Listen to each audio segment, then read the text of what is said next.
London Urdu voice. آواز کی دنیا کے دوستو، لندن اردو وائس کی جانب سے یوسف ابراہم کا آداب.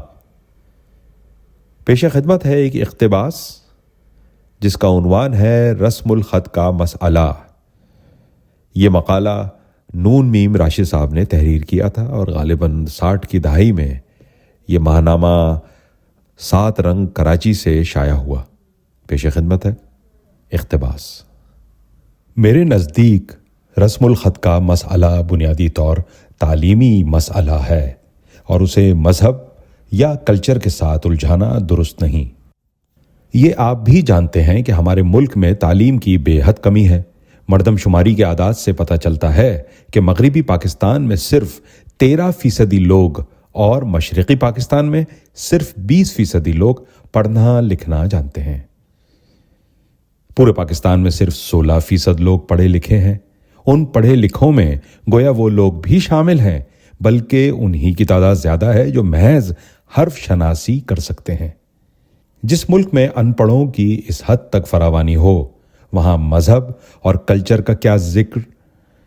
وہاں نہ جمہوریت پنپ سکتی ہے اور نہ ہی لوگ اقتصادی ترقی اور خوشحالی کے راستے پر آگے بڑھ سکتے ہیں. ہمارے سامنے 2 اور اسلامی ملکوں کی مثال ہے جنہوں نے اپنے ہاں تعلیم کی کمی کو دور کرنے کے لیے زیادہ حقیقت پسندی کا ثبوت دیا ہے. یہ 2 ملک ترکی اور انڈونیشیا ہیں. ان 2 ملکوں کو ملا کر ان میں کوئی 12 کروڑ مسلمان بستے ہیں. ترکی میں سلاطین کے زمانے میں پڑھے لکھوں کا تناسب قریب وہی تھا جو آج پاکستان میں ہے، یعنی 15% کے قریب. ترکی نے اپنے انقلاب کے بعد پہلا قدم یہ اٹھایا کہ عربی رسم الخط کو بدل کر لاطینی رسم الخط رائج کر دیا. یہ اسی کا نتیجہ ہے کہ آج ترکی میں پڑھے لکھوں کا تناسب 50% نظر آتا ہے. انڈونیشیا میں جب ولندیزیوں کی حکومت تھی، ملک کی صرف 9% آبادی پڑھنا لکھنا جانتی تھی. لیکن آزادی کے بعد انڈونیشی حکومت نے انڈونیشی زبان کو ذریعہ تعلیم بنا کر عربی، ملائی اور جاوی رسم الخط کو صرف نظر کر کے لاطینی حروف کے ذریعے تعلیم رائج کرنا شروع کر دی. آزادی کے محض 10 برس کے اندر وہاں پڑھے لکھوں کا تناسب 9% سے بڑھ کر 56% تک جا پہنچا. اگر یہ اعداد و شمار ہمارے لیے کوئی سبق اپنے اندر نہیں رکھتے تو کوئی اور دلیل کم ہی ہمارے کام آ سکتی ہے.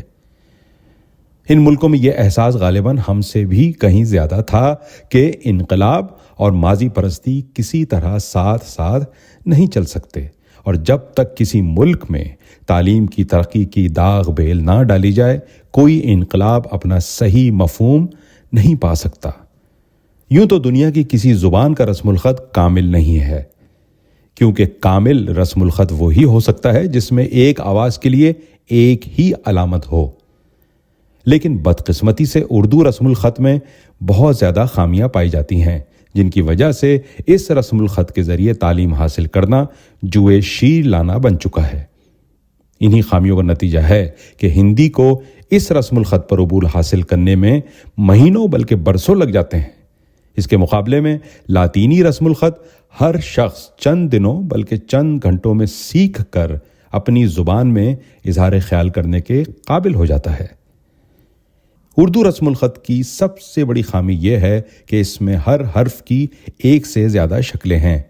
اکثر حروف جب تنہا ہوں تو ایک طرح سے لکھے جاتے ہیں، اور کسی لفظ کے شروع یا درمیان یا آخر میں استعمال ہوں تو کوئی اور شکل اختیار کر لیتے ہیں. مثال کے طور پر عین کو لیجئے. تنہا عین ایک طرح سے لکھی جاتی ہے اور عبداللہ میں اور طرح، سعید میں اس کی شکل اور ہے اور مطلع میں اور. یہی واردات کئی اور حروفوں پر گزرتی ہے. دوسری خرابی یہ ہے کہ جب ہم نے رسم الخط عربی سے ایران کے راستے مستعار لیا تو ہم نے عربی اور فارسی الفاظ کو اپنی اصلی شکل میں قائم رکھنے کا فیصلہ کر لیا. اس کا نتیجہ یہ ہوا کہ ایک آواز کے لیے ہمارے پاس 2 3 علامتیں آ گئیں. مثلاً سین سواد، جن سب کی آواز سین ہے، یا زال، زے، زواد اور زوئے، جن سب کی آواز محض زے ہے۔ اس وجہ سے جب تک عربی اور فارسی پر آپ اچھا خاصا عبور نہ رکھتے ہوں، آپ کبھی اردو کا املا درست نہیں لکھ سکتے۔ محض نوشت و خواند کے لیے کسی زبان کا دوسری زبان کا محتاج ہو کر رہ جانا اس کے متعلمین کے لیے بہت بڑی رکاوٹ ہے۔ جب ہم لاطینی رسم الخط کا ذکر کرتے ہیں تو ہمارے سامنے انگریزی یا فرانسیسی زبانوں کا رسم الخط نہیں ہونا چاہیے۔ یہ دونوں رسم الخط نہایت غیر منطقی ہیں۔ مثلا انگریزی میں رف اینڈ دو کے ہجے یکساں ہیں، لیکن تلفظ بالکل الگ ہے۔ اسی پر مرحوم برنارڈ شاء نے اپنی مشہور بھکتی کہی تھی کہ انگریزی کے لفظ فش کی ہجے ہونے چاہیے GHON، یعنی GH جیسے رف میں، O جیسے وومن میں، اور T جیسے اسٹیشن میں۔ اگر ہم لاطینی رسم الخط اختیار کرنے کا فیصلہ کر لیں تو ظاہر ہے کہ ہمیں اس کی وہی علامات اخذ کرنا ہوں گی جو ہماری اپنی آوازوں کی نمائندگی کرتی ہوں۔ مثلا اگر اسکول انڈونیشی میں لکھا جائے گا تو اس کے ہجے ہوں گے SKOOL، یا کلاس کی املا ہوگی KLAS۔ وہ شروع ہی سے اس غلطی سے بچ گئے ہیں جو ہم نے عربی اور فارسی کے حروف تہجی مستعال لینے پر کی تھی۔ اردو کے موجودہ رسم الخط میں ایک اور خامی یہ ہے کہ لاطینی کے برعکس سب کے سب حرف علت کی علامات یعنی اعراب کے ساتھ نہیں لکھے جاتے۔ صرف بچوں کے قاعدوں میں حروف پر اعراب لگائے جاتے ہیں۔ اس کے بعد محض قیاس آرائی باقی رہ جاتی ہے، اور یہ قیاس آرائی بھی اس وقت تک کام نہیں دیتی جب تک آپ کا عربی اور فارسی کا علم خاصا صحیح نہ ہو۔ اردو کے موجودہ رسم الخط کی قرأت کو مشکل تر بنانے میں اس لطیف فرق کا بھی ہاتھ ہے جو مختلف حروف میں پایا جاتا ہے، اور جسے ہم نقطوں کی تعداد یا مقام یا قرأت کے ذریعے نمایاں کرتے ہیں۔ اسی کا نتیجہ تھا کہ میرے ایک دوست جو اردو کے مشہور ادیب بھی ہیں، ایک زمانے تک بھری محفلوں میں اپنے مضامین سناتے وقت خوشخبری کو خوشخبری، مژدہ کو مزدہ اور دم بخود کو زم بخود پڑھا کرتے تھے۔ رسم الخط کی تبدیلی پر آج کل ویسے ہی اعتراض کیے جاتے ہیں جیسے کسی زمانے میں انگریزی سیکھنے کے بارے میں کیے جاتے تھے یا مغربی تعلیم کے خلاف کیے جاتے تھے۔ کہا جاتا ہے کہ رسم الخط کی تبدیلی سے فارسی کے ساتھ ہمارا رشتہ منقطع ہو جائے گا۔ پہلی بات تو یہ ہے کہ رسم الخط کے اشتراک کے باوجود بھی آج اس رشتے کی وہ نوعیت باقی نہیں جو آج سے 100 سال پہلے تھی۔ دو زبانوں کے باہمی رشتے کو مضبوط کرنے کے لیے رسم الخط کا اشتراک سب سے کم حیثیت رکھتا ہے۔ اصل میں اشتراک افکار و علوم کے ذریعے ہوتا ہے۔ مشکل یہ ہے کہ عربی اور فارسی آج خود ہماری زبان ہی کی طرح غریب اور محتاج ہو کر رہ گئی ہیں، اور یہ دونوں زبانیں علم و فن کے اظہار کے لیے مغربی زبانوں کے سامنے دریوزہ گری پر مجبور ہیں۔ ان زبانوں کے ساتھ یا کسی خارجی زبان کے ساتھ ہمارا اس حد تک وابستہ رہنا کہ ہم اس کے بغیر اظہار کے قابل نہیں رہیں، ایک ایسی غلامی ہے جس سے ہمیں جس قدر جلد نجات مل جائے اتنا ہی ہمارے حق میں مفید ہے۔ کہنے کا مطلب یہ نہیں کہ ہمیں اردو سے عربی اور فارسی کے رائج الفاظ یک قلم خارج کر دینے چاہیے، ہرگز نہیں۔ زبان کی پاکیزگی ان معنوں میں کوئی حیثیت نہیں رکھتی، لیکن عربی اور فارسی سے ہمارے لیے مزید کسب فیض کرنے کی گنجائش بہت کم رہ گئی ہے۔ جب تک ہم ان کے محتاج رہیں گے، خاص طور پر علوم و فنون کے میدان میں، ہم کبھی ان زبانوں سے بڑھ کر ترقی نہ کر سکیں گے۔ ایک اعتراض یہ ہے کہ رسم الخط کی تبدیلی سے لوگ قرآن حکیم کا مطالعہ نہیں کر سکیں گے، مگر یہ بات عرض کرنی پڑتی ہے کہ جس ملک میں صرف 16% آبادی پڑھے لکھوں کی ہو، وہاں ہم کیا توقع رکھ سکتے ہیں کہ لوگ اپنے مذہب اور اخلاق یا مذہبی فلسفے سے پورے طور پر واقف ہوں گے؟ ان کا علم زیادہ تر سماعی رہ سکتا ہے، یا وہ ان نہایت بے پرواہی سے چھپے ہوئے کتابچوں پر انحصار کر سکتے ہیں جن میں اکثر باتیں مسخ ہو کر پیش کی جاتی ہیں۔ قرآن حکیم کا مطالعہ کرنے کے لیے یقیناً ہمیں عربی اپنے رسم الخط کے ساتھ پڑھنی ہوگی، اسی طرح جیسے ہم آج انگریزی سیکھنے کے لیے انگریزی حروف سیکھتے ہیں۔ تاہم عام ضروریات کے لیے رسم الخط کی تبدیلی کے بعد عوام کی تعلیم پر سے وہ بار اٹھ جائے گا جو آج اردو کے موجودہ رسم الخط کی وجہ سے پڑا ہوا ہے۔ رسم الخط کی تبدیلی کے خلاف ایک اور وجہ یہ بیان کی جاتی ہے کہ اس سے ہمارا قدیم سرمایہ ادب فنا ہو جائے گا۔ ہمیں خوش ہونا چاہیے کہ ہمارا سرمایہ ادب اس قدر کم ہے کہ اسے نئے رسم الخط میں منتقل کرنا ایک آزاد قوم کے لیے مشکل نہ ہوگا۔ ترکی کے سرمایہ ادب سے ہمارا سرمایہ ادب ہر لحاظ سے کم ہے۔ اگر ترکی کو اس بنا پر نقصان نہیں پہنچا تو ہمیں کیوں کر پہنچ سکتا ہے؟ صحیح بات یہ ہے کہ ہمارے سرمایہ ادب میں جو چیزیں زندہ رہنے کے قابل ہوں گی انہیں کوئی چیز زندہ رہنے سے نہیں روک سکتی، اور جن کی قسمت میں فنا ہونا لکھا ہے انہیں کوئی چیز فنا ہونے سے بچا نہیں سکتی۔ مثلا یہ بات تصور میں نہیں آ سکتی کہ رسم الخط کی تبدیلی کے بعد دیوان غالب یا علامہ اقبال کی تصانیف نئے رسم الخط میں دستیاب نہ ہوں گی، لیکن یہ عین ممکن ہے کہ دیوان ناسخ دستیاب نہ ہو، حالانکہ ناسخ کا شمار اردو کے مشہور شاعروں میں ہوتا ہے۔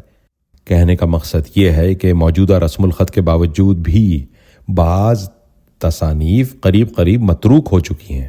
نیا رسم الخط اختیار کرنے سے ان کی موجودہ مقبولیت یا عدم مقبولیت میں کوئی فرق نہیں آ سکتا۔ ہمارے سرمایہ ادب میں جن نگارشات کو پائیداری حاصل ہے وہ نئے رسم الخط میں بھی بدستور زندہ رہیں گی، بلکہ اور زیادہ انسانوں کے ہاتھوں میں پہنچ سکیں گی۔ البتہ جن لوگوں کو دیوان ناسخ پر تحقیق و تفتیش کرنا ہوگی انہیں اس کا اصل رسم الخط سیکھنے سے کوئی چیز نہیں روک سکتی۔ کسی زبان کے لیے رسم الخط کی تبدیلی ایسی انوکھی بات نہیں ہے، ماضی میں بھی ایسا ہوتا آیا ہے۔ اس وقت دنیا میں 6-7 رسم الخط سب سے زیادہ مشہور ہیں۔ سب سے زیادہ عالمگیر لاطینی رسم الخط ہے، جس میں یورپ اور امریکہ کی زبانوں کے علاوہ آج افریقہ کی کئی زبانیں بھی لکھی جا رہی ہیں۔ دوسرا سرلک رسم الخط ہے، جس میں روسی زبان لکھی جاتی ہے اور جو یونانی رسم الخط ہی کی ایک صورت ہے، اگرچہ اس میں اکثر علامات لاطینی رسم الخط سے بھی لی گئی ہیں۔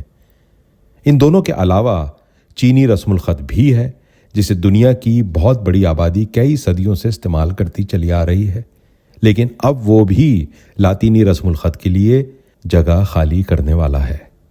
ان کے بعد عبرانی، عربی اور دیوناگری رسم الخط اپنا آزاد مقام رکھتے ہیں۔ جو لوگ حروف تہجی کی تاریخ سے واقف ہیں وہ جانتے ہیں کہ ان سب رسم الخط کی اصل ایک ہے۔ لاطینی رسم الخط یونانی رسم الخط سے لیا گیا، یونانیوں نے اپنا رسم الخط فینیقیوں سے لیا، اور فینیقی، عبرانی اور عربی رسم الخط غالباً سب قدیم مصری تصویر نویسی کی بدلی ہوئی شکلیں ہیں۔ مصری تصویر نویسی کے ڈانڈے کہیں جا کر چینی تصویر نویسی سے بھی جا ملتے ہیں، جس پر آج بھی چینی رسم الخط کی بنیاد قائم ہے۔ اسی سے یہ بات بھی ظاہر ہے کہ لاطینی رسم الخط ہی ارتقائی صورت ہے۔ شاید آپ کو معلوم ہو کہ خود قرآن حکیم کے رسم الخط میں 2-3 مرتبہ رد و بدل ہو چکا ہے، کیونکہ خدا کا کلام کسی مخصوص رسم الخط کے ساتھ نازل نہیں ہوا تھا، اور نہ کسی رسم الخط کو وہ تقدس حاصل ہے جو قرآن حکیم کو بخشی گئی ہے۔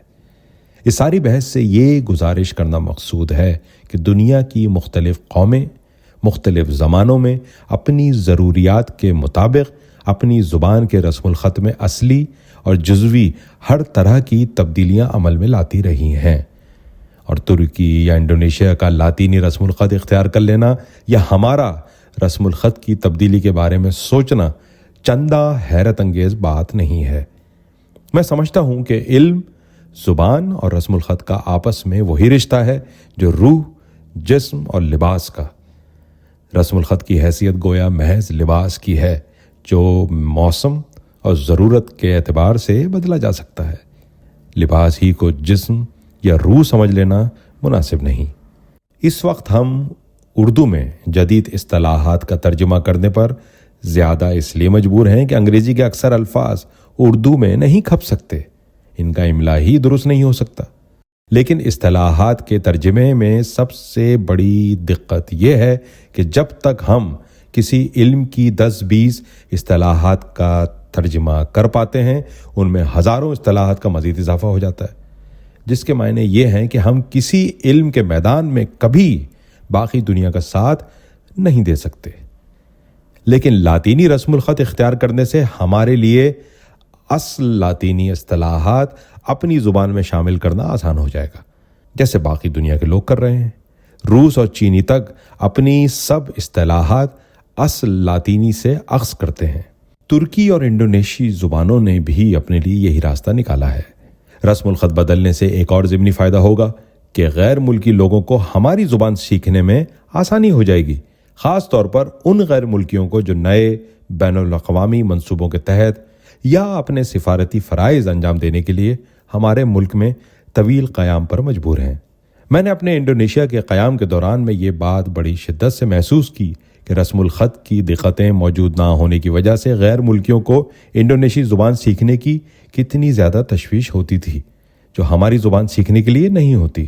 ہر غیر ملکی انڈونیشیا آتے ہی چند دنوں کے اندر اندر اس قابل ہو جاتا تھا کہ راستے دریافت کر لے یا خرید و فروخت بآسانی کر لے یا اپنے ملازموں اور دفتری ہمکاروں پر اپنا مطلب واضح کر سکے۔